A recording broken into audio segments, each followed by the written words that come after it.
Even for someone my size, we've eaten so much every day that we're about to explode, and it's been lovely. You guys have all been very kind. Thank you.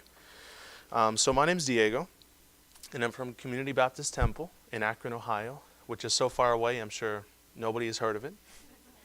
Oh, we got one. Okay.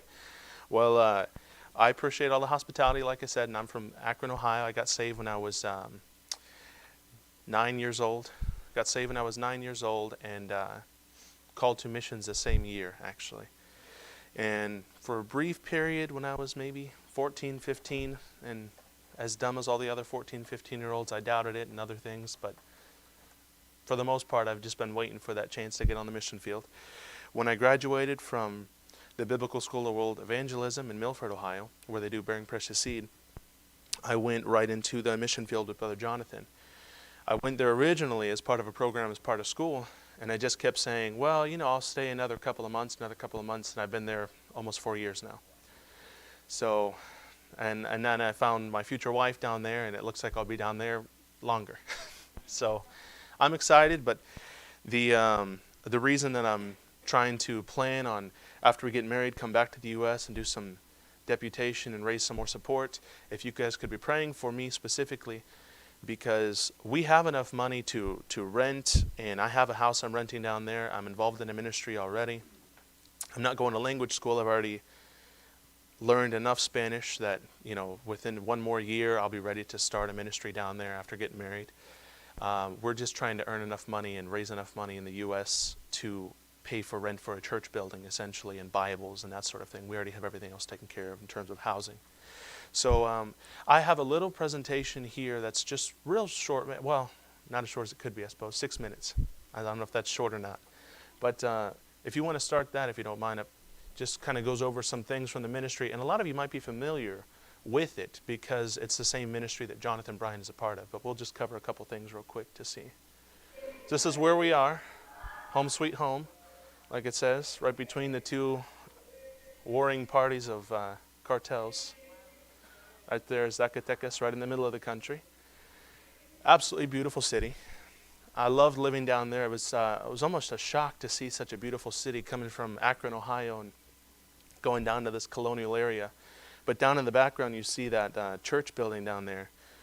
That's the Catholic Church. Is really, really strong influence down there. And coming up next, there's a picture of a shrine, or one of the next few pictures that's coming up.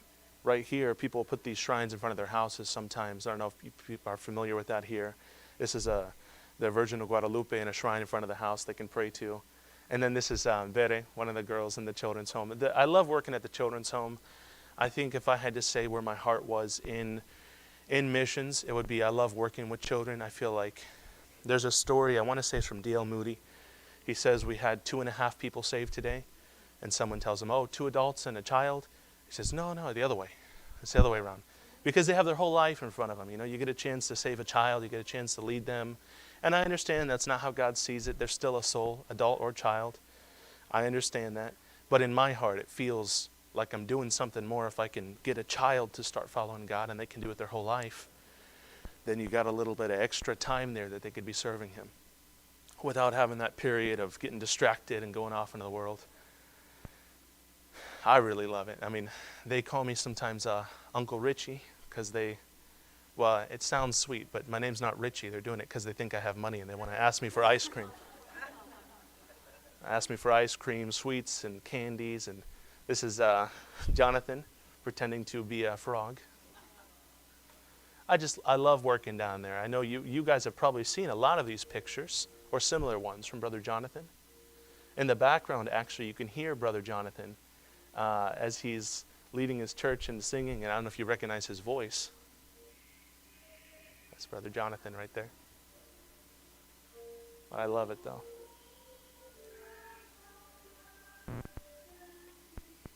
Believe it or not, we can get, the missionaries will believe it, we can get close to 30 kids in that van.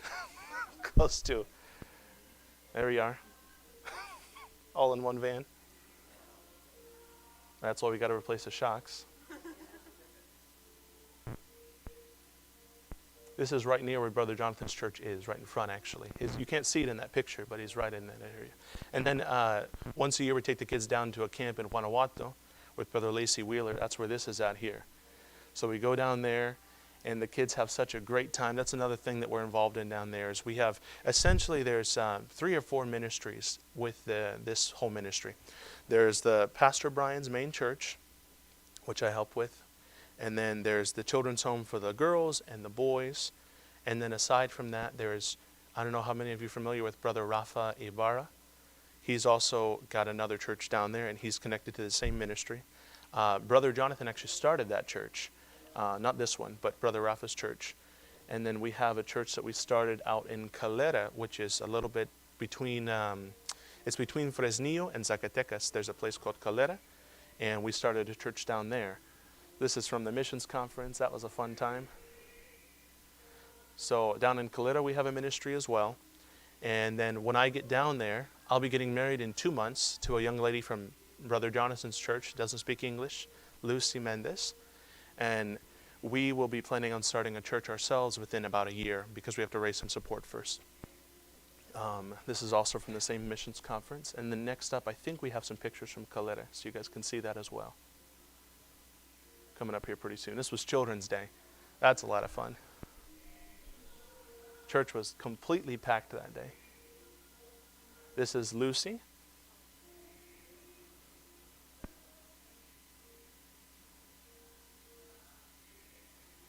So it was one of my first days in my new house. This is the church in Calera.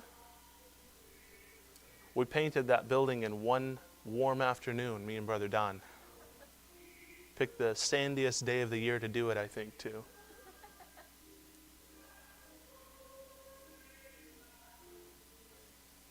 We absolutely love being involved in starting church ministries down there and getting to really get our hands in the process of it. But in the future, like I said, me and my future wife, Lucy, when we get married in the end of May, our plan is going to be to come back to the U.S., raise some support, and then by the end of the year, hopefully we can come to the U.S., and then we'll stay for 1 full term of her visa, and then we'll go back, and as soon as possible, we'll be going out and passing flyers and starting a church and all of that sort of thing. We're not exactly sure what exactly part of Zacatecas we're going to start it in. Zacatecas is a city of about, including Guadalupe, I think it's about 300,000 people. So there are a couple of churches down there, but they really do need more people to be a part of that ministry down there. So if you could pray for us as we go forward, that we know where we want to serve exactly. We know it's Zacatecas, but we don't know which part. And then also that you could just pray that we could quickly raise our finances together, not just for the wedding, but for our future ministry coming up. That we could, I thought that picture was cool. That's from, I didn't take that, that's from Facebook, but it's cool though. But anyway, I appreciate you guys praying for our ministry. And like I said, my name is Diego. So thank you so much. And then Pastor gave me the privilege also to teach the Sunday school this morning. So if you guys all have your handouts, I believe, anyone need one, or we're missing, anyone didn't get one of those handouts, there should be 2 pages there for everybody. Because we're here for a missions conference, I thought I would start off the week by unfairly taking away everyone's excuses why they can't be used of God. All right? So this is not going to be some, I'm not preaching up here some rip-snorting message of me snotting and throwing things around and stomping and saying all these things that I think are clever and new. This is going to be fairly simple. I just want to go through as much of this list as we can cover. And if we don't cover it today, that's why I gave you the handout, so you could take some time to go through it in your personal devotions. And you could study that on your own. We're just going to go and cover this so I can take away as many of your excuses as possible before the week starts in the missions conference, and you can say, well, God can't use me to be a missionary. I'm too old. So, well, he used some old people. God can't use me to be a missionary. I'm too young. He used some young people. God can't use me. I'm too this or that. If you can say that confidently, that God can't use me because, I'm going to assume you are either rebellious or you don't know God that well. Okay? Because we're going to cover all the reasons why he can use anybody. Let's start with 2 Kings 5:2. Don't feel obligated to turn there. If you look at your handout, it's printed out there, King James Version, right? So don't feel bad. You can turn there if you want to, but there's a lot of references here. Let me just read this. I don't have my glasses. And the Syrians had gone out by companies and had brought away captive out of the land of Israel a little maid, and she waited on Naaman's wife. This story is about Naaman, who when he got leprosy, and he felt that it was completely out of the realm of men to control this or cure it, he was told of a healer, of a man of God, who could take care of this problem for him. But as much as that story itself is interesting, I find it almost more compelling that the whole reason he even found out about this in the first place is because of a young little maid I mean, we could guess that she's anywhere from the ages of very young as 8 till maybe 14 years old, somewhere in there. Very young lady. And she went out of her way to make sure that even though she didn't know how to personally share the gospel with him maybe, she didn't know how to personally tell him about Jesus or about God or about the power of God, she said, there's a man in Israel. And at the very least, if you're in here and you're a young lady, you could be 8, 6, 9 years old. You're a young lady. You have no excuse. If you know just, there's a man at this church, the pastor, and I can tell you where you can find somebody who knows how to tell you about Jesus, then you should be telling people that. That's your obligation. You're not with an excuse because you're young. You are still obligated to go and make sure you tell people, I don't know how to tell you about Jesus, but can I tell you, you can come to the church with me and there's a man there who can tell you. So even the very youngest, we have a young man can surrender to God like Samuel. I won't bother reading the whole chapter and on going through the whole story here. In 1 Samuel 3:4, the Lord called Samuel and he answered, here am I, a young man. All you have to do to be used of God is say, here am I, when he calls. That's it. He's not looking for the brightest, sharpest, most well-dressed. None of that. I wouldn't be here if he was looking for a perfect servant. He'll use a perfect servant if there was one, but there's not. He's looking for you. And so he right here is looking for just this young man to just surrender. And I don't need to explain to you guys here on a Sunday morning service for the Sunday school what kind of great things Samuel was able to do in his life. It does not matter how young you are. If you're willing to be surrendered and serve God, he can use you. A young widow can follow God like Ruth. And Ruth said, entreat me not to leave thee, or to return from following after thee. For whither thou goest I will go, and where thou lodgest I will lodge. Thy people shall be my people, and thy God my God. This is a young lady who's suffered a lot, who doesn't have a husband anymore, who's a widow. She's been through a lot of things in her life, and it would be very easy for her to say, I cannot be used of God. I've suffered too much. I'm too young. I'm not with my family where I belong. She could make so many excuses that would apply to her life that really are a lot stronger excuses and reasons than the ones I could come up with what I've suffered in my short life. She can come up with legitimate reasons why I'm depressed. I'm frustrated. I'm mad at God. I'm this and that. He can't use me and I don't want to be used by him. But that wasn't her attitude. She had the opposite attitude of, I want to be used of God. I want to follow him. And therefore he used her. God is willing to use anybody as long as they're willing to be used of God. That is what I'm trying to get across to you today. A scared man can become a bold warrior like Gideon. We don't need to cover that story. You know that story. He was a scared man. He was hiding in the threshing floor. And God ended up using him to do a mighty work. I'm not telling you that if you surrender to missions, you have to be, how would I put this? I'm not telling you that if God says, go down to Zacatecas, where on the one side there's Sinaloa, and on the other side, another cartel, and Nuestra Familia, and MS-13, and all these crazy gangs everywhere, you'll be scared sometimes. You'll hear gunshots maybe. You'll hear stories about, wow, this one missionary, I heard that horrible stories. At the end of the day, be scared and do what God says anyway. And maybe over time, you'll get over your fear. But don't use your fear as an excuse not to serve God. You know how many people I've heard say things like, oh, brother, we really need people in the U.S. to start churches. So I wouldn't go out of the country, and it's dangerous out there anyway. The first part I can agree with.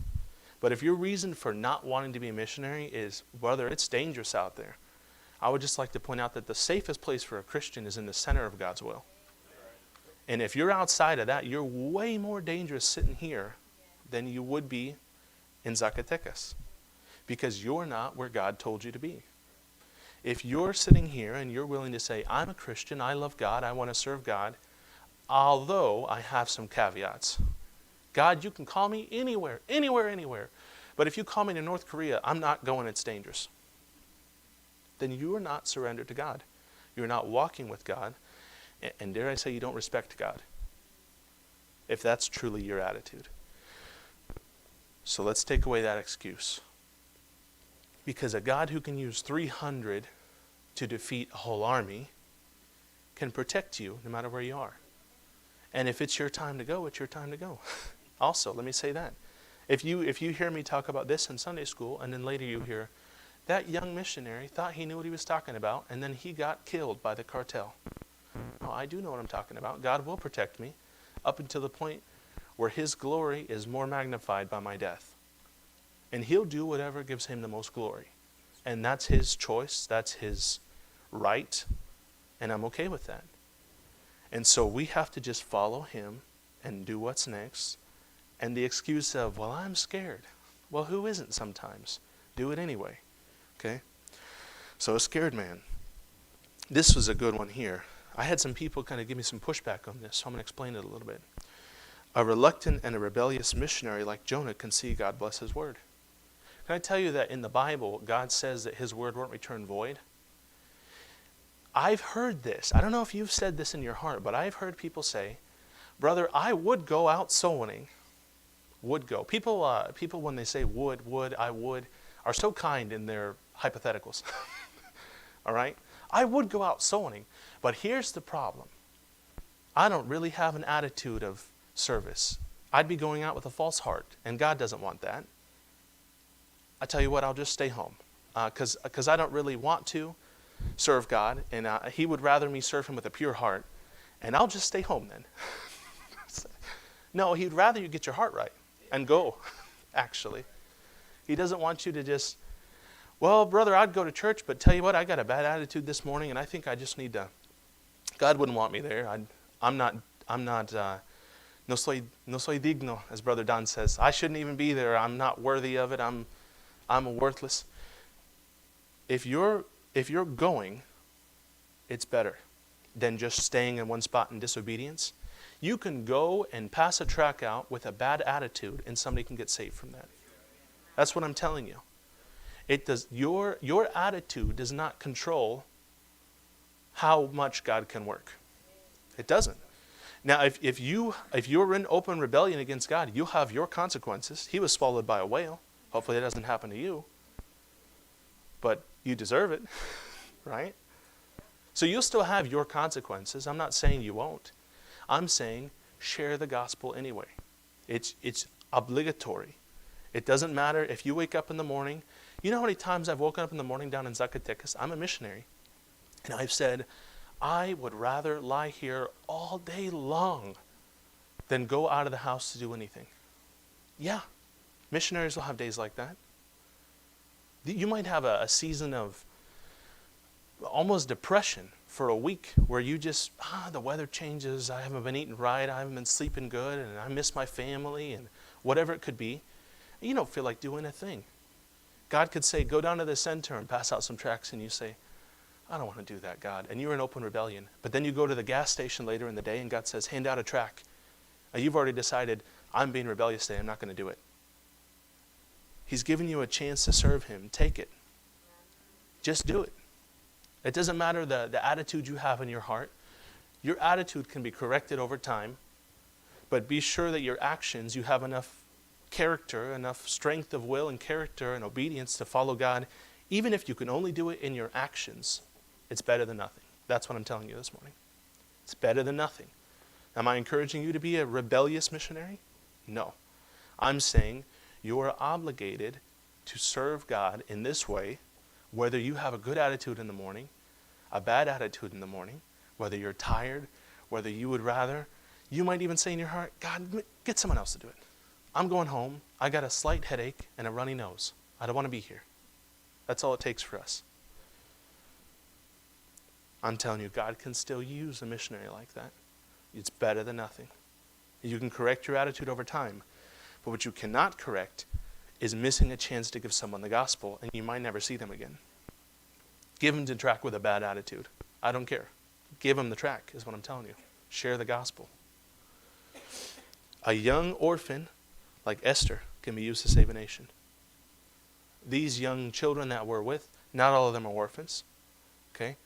But these young children that we're with, or orphans, you could even have zero contact with your family, never grew up in church. You can use those things as excuses why I can't serve God. I didn't grow up learning that stuff. My parents weren't around. My parents are dead. He can still use you. God will use anybody, absolutely anybody.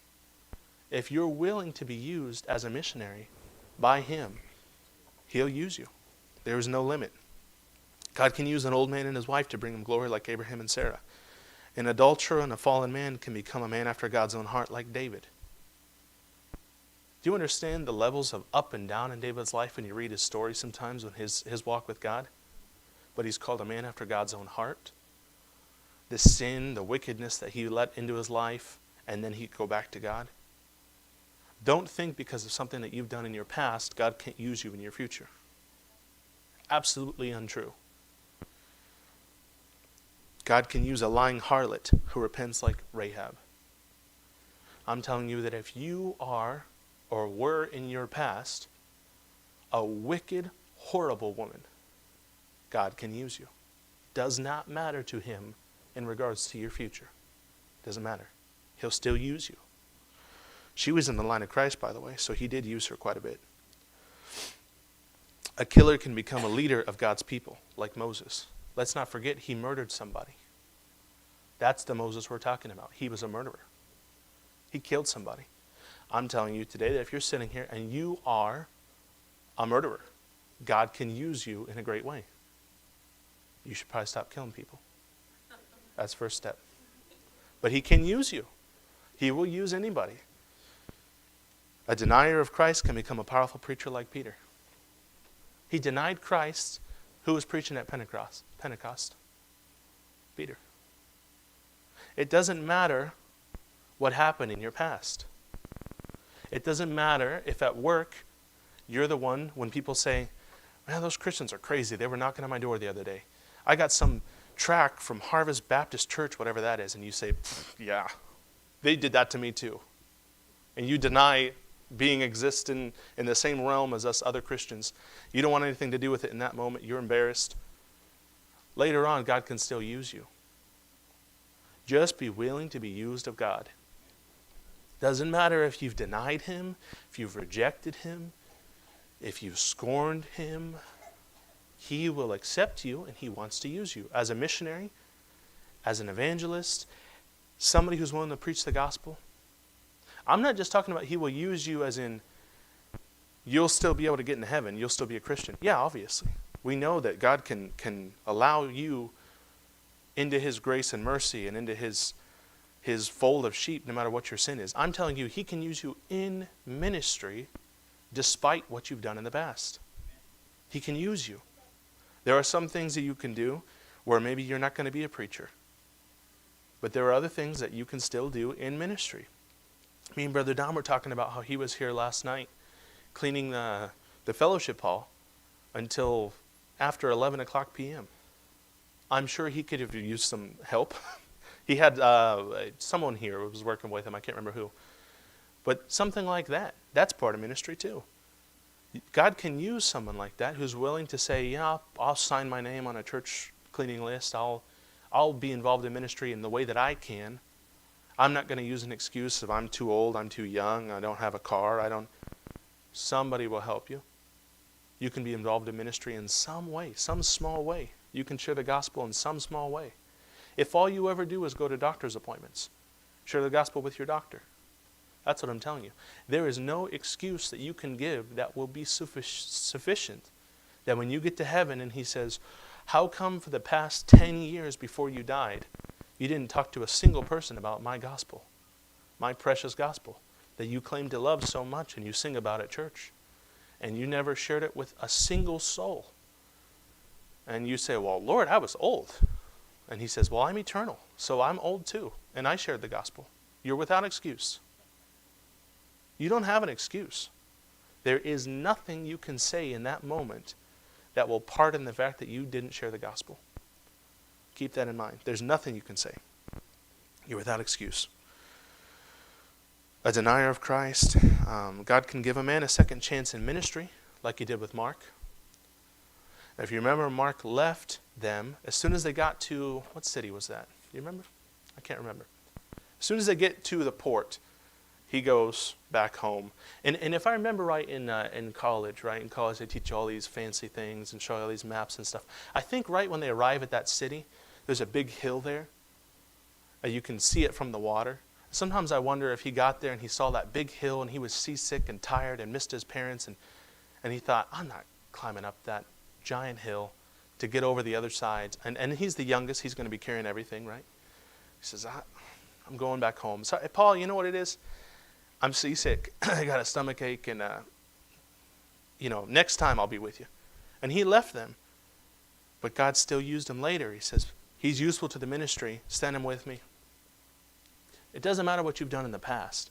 You might have taken a missions trip, and you felt like, I didn't really get much done. I felt kind of useless. And I didn't ever want to go back because I just felt like a dummy. I didn't know what I was doing. Give God a chance to use you, and be willing to be humble enough to go back and submit yourself under somebody else's authority and help them, and God can still bless you. God can still bless your work. He'll use you no matter what you think about that. He'll use you. A willing couple, Aquila and Priscilla, can teach the doctrines of God. I tell you, sometimes he's just looking for one couple in the church to be a blessing to somebody and help them through discipleship. That's missions. That's it. You don't got to go to Timbuktu and start 25 churches there to be considered a missionary or to be considered serving God. Would that be wonderful? I'm sure it would be. Maybe what God wants you to do is say, you know how uncomfortable it is to let someone into your home in the evening when you're tired and you don't want to talk to them? Well, I'll do that anyway, and I'll share the gospel with them, and I'll disciple them. So let me go talk to Pastor and say, Pastor, I'd love to be available if you need someone discipled and you think that I know enough of my scriptures that I can do that, and you trust me enough to do that, I'll disciple them in the way that you think is okay, you think is good, and we'll go through once or twice a week, and we'll have them over for dinner, and we'll kind of talk about Christ. That would be such a blessing to the pastor, to just say, I'm willing to be used of God in this simple way. It's nothing huge. He's just looking for someone to surrender to something simple, something straightforward with a heart that's willing to be moved for him. God can use a brave woman to lead others like Deborah. We talk about a woman leading other people. She obviously comes to mind. But a lot of times in our churches, we remember that she was used of God to lead because men wouldn't step up, essentially. That's part of the reason, okay? That doesn't mean that if you're a woman that you're not allowed to lead something here because there's men willing to help. That's not what that's teaching. It's teaching that God can use a lady who's willing to help as well. You can step up and help things too. You can step up and say, I'm willing to be used of God in some small way. I'm willing to teach a class. I'm willing to help in a nursery. I'm willing to volunteer for these different frustrating things that happen at the church. You know how difficult it can be to plan a fellowship hall dinner for a couple hundred people? And you got, most churches, I'm not sure. Here, I'm going to assume there is 3 women who will be involved in that whole process. That's typically how it is. 3 people who will step up and say, I'll lead, because the men don't know how to do that nonsense. They'll mess it up. I'll lead, I'll help with that. And they're sacrificing their time to jump into ministry and help out with something. It doesn't have to be super complicated. If we're just looking for someone to step up and say, I'm going to take away that excuse out of my life, that, well, I've got my own life, I've got my own things I'm doing, and I can't volunteer, I can't be a leader, I can't help. You can, and God is willing to use you if you're willing to be used by Him. Here's one here. God can change a scorned woman with loose morals into a saved woman with a desire to testify for Him, like the Samaritan woman. He can change your life completely. You can be known as a husband stealing. That's what she was. Okay, I'm not trying to be harsh here.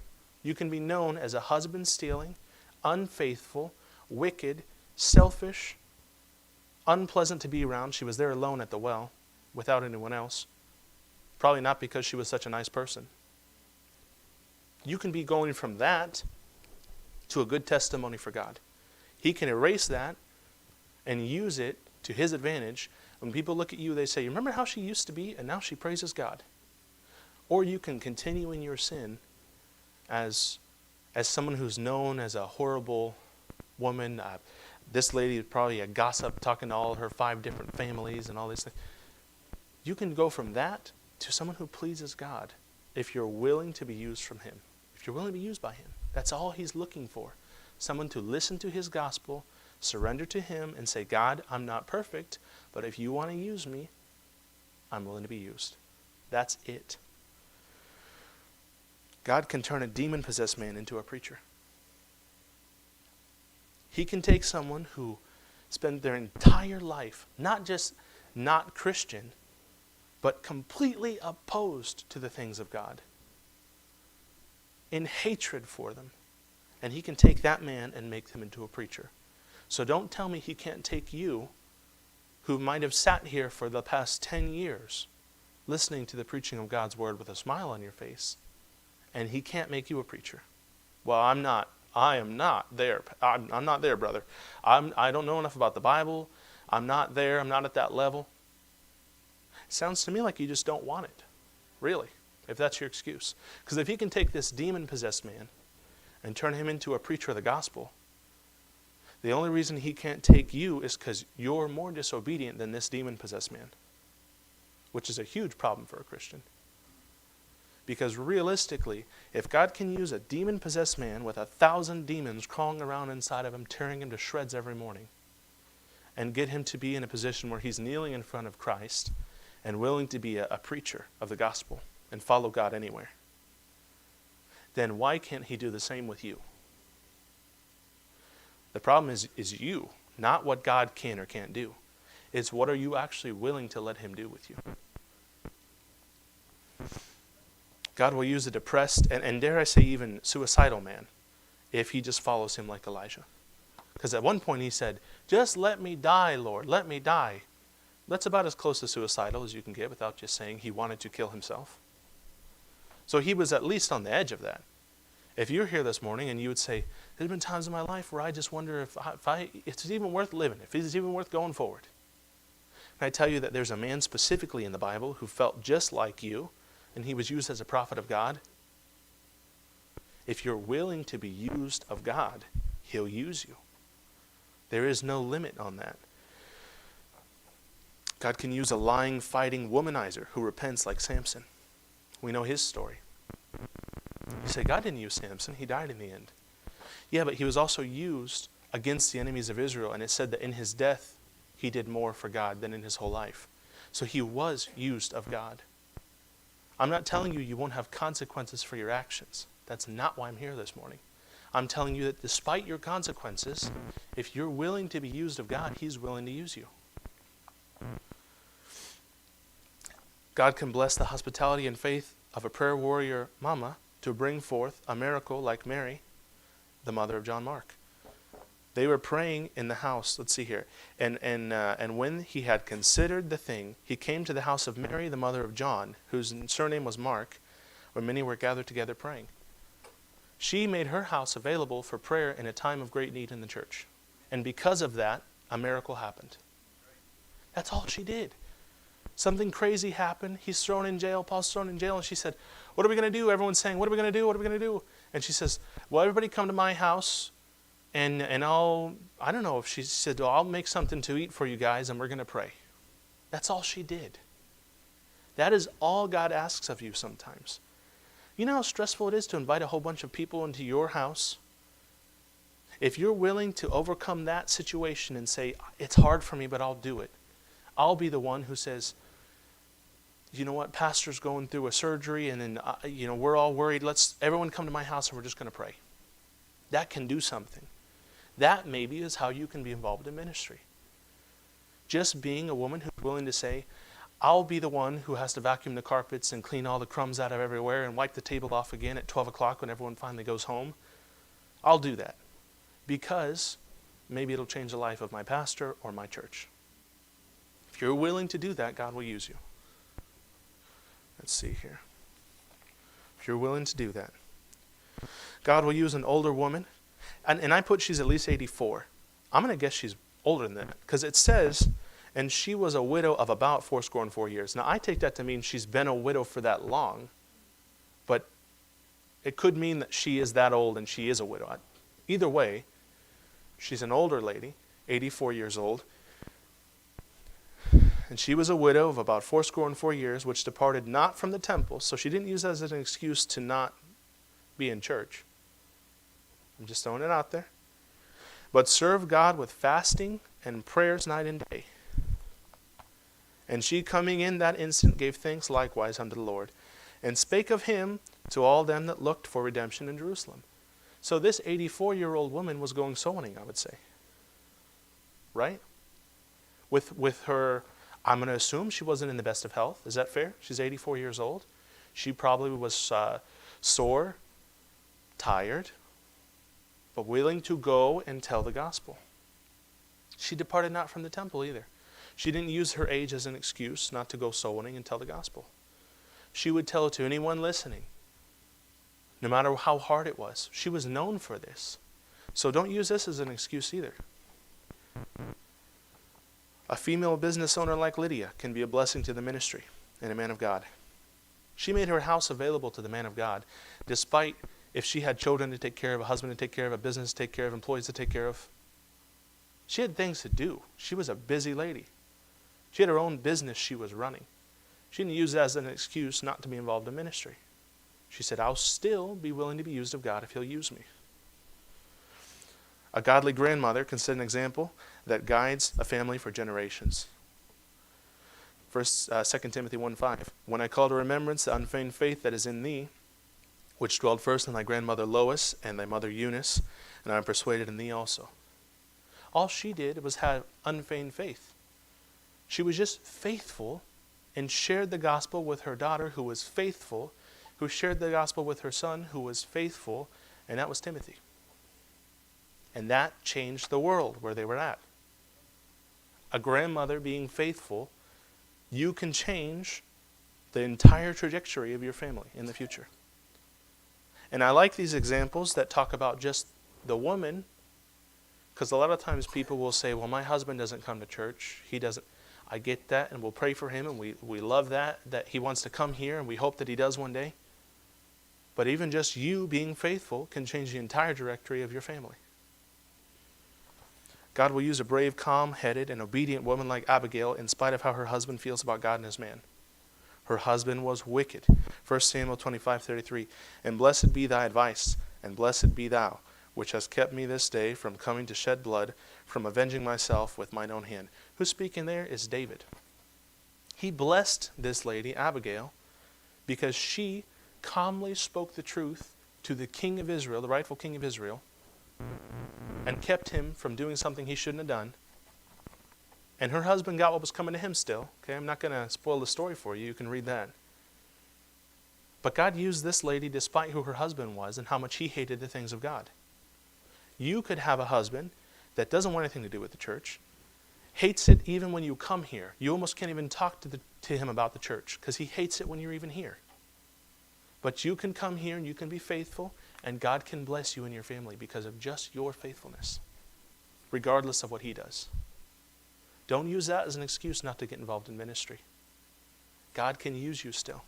And then finally, and I hope this isn't offensive to you, but this is really how I feel. In Numbers 22, God used a donkey. A donkey. If you're here this morning and you are more obedient than a donkey, God will use you. And if you're not, that's a whole other problem for a different message. But you need to get up here at the altar and settle some things. If you're a Christian and you're more disobedient than a donkey, okay? But if you're not, if you're more obedient than a donkey, God will use you. He can use you too if you just surrender. In 1 Corinthians 6:20 says, "For ye are bought with a price, therefore glorify God in your body and your spirit, which are God's." I tell you, in the New Testament, God says that if you guys didn't praise me, the rocks would cry out. He's not looking for intelligence. He's looking for a rock. He's not looking for the wisest creature in the world. He'll use a donkey. He is not looking for you to be the perfect example of what a super Christian, Bible man, wants you to be up here and memorize the entire book of Proverbs, like some people I've heard can do that here. That's incredible and that's wonderful. God will use you if you are as dumb as a rock and slightly less obedient than a donkey. That's what I'm telling you this morning. Don't come this week and have excuses.